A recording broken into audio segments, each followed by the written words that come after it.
Hey basketball players, today I'm going to talk to you about how you can stop getting your shot blocked in basketball.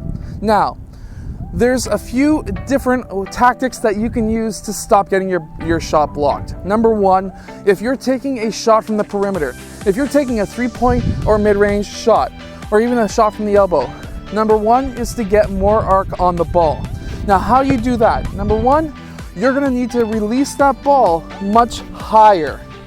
Instead of releasing the ball at a lower angle from here, or like Sean Marion back when I was a kid, from here, you can release the ball from up top a lot higher, and that number one is going to help you very easily stop getting blocked as much.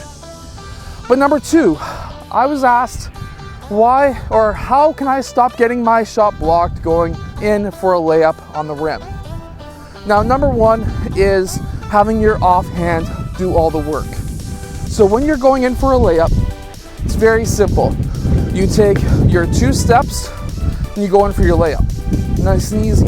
A lot of players will go underhand.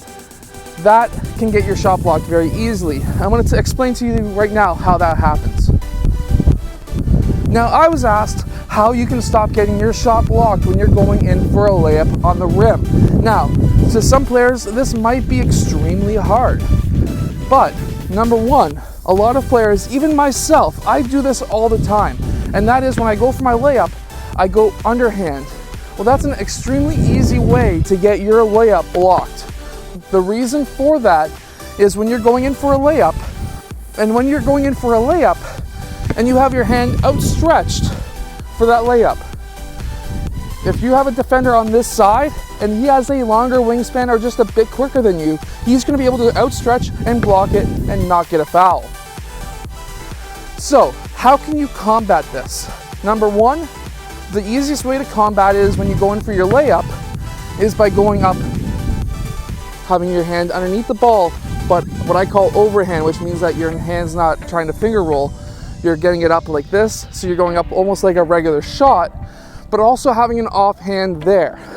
The reason why this is important is because when you're going in for your layup and you have an offhand, what that does is if the defensive player goes past this offhand, that basically means that he has essentially fouled you. If he makes contact with any part of your body when you're going up for a layup, it's a foul on them, which means that by having this arm up and you going in for your layup, you are now blocking away anyone trying to block your shot. And if they make contact with your body anywhere, especially on the arm, it's a foul. So, number one, very easy, go up with your offhand and protect that ball. Number two, by making contact with the defensive player. So what I mean by that is, if you've got a player, and I wish I had a partner today, but again, coronavirus. You've got your defender here, and you're going in for your layup. If you can take one step into them, your first step into their path, and they're still running along, and then you come back and still protect that ball, you now have them scrambling, trying to create space between themselves because they don't want to be called for a foul. And if you don't lower your shoulder, you shouldn't be called for a foul either. But I bet I'm going to have some referees ticked off at me for saying that because they'll probably say, oh, you're changing your direction of your whatever. But either way, a referee's not in the middle of a game. If you're going fast enough, a referee's not going to be able to see that you took one step towards them and go up for your layup. So that is one way that you can create space, is by taking one step into your defender and then going off. Next is jump stopping into your player and then jumping away and going in for either a layup or jumping into his body without lowering your shoulder. That's number one. Do not ever lower your shoulder on offense. That will get you a foul very easily. But if you can dribble in, you can do a jump stop and then jump off in the opposite direction, that's going to help you stop getting blocked. Now, another tip I'm going to give you right now, and that is, if you can beat your defender first step easily, take your one dribble, jump in front of him. When he's trying to run beside you, now he's behind you, there's nothing he can do.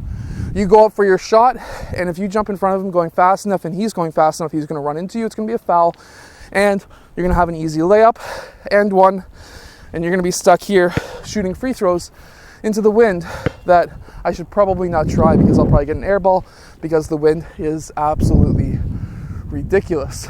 Check out that mesh. Anyways, I hope that this video has helped you become a better basketball player. If it has, hit that like button, subscribe, because I'm actually absolutely freezing today. It's not sunny anymore, and yeah, coronavirus. There's nobody here. It's fantastic. I got to make these videos without all these bouncing balls everywhere. Anyways, I'll see you guys again tomorrow for another Twice a Day basketball video.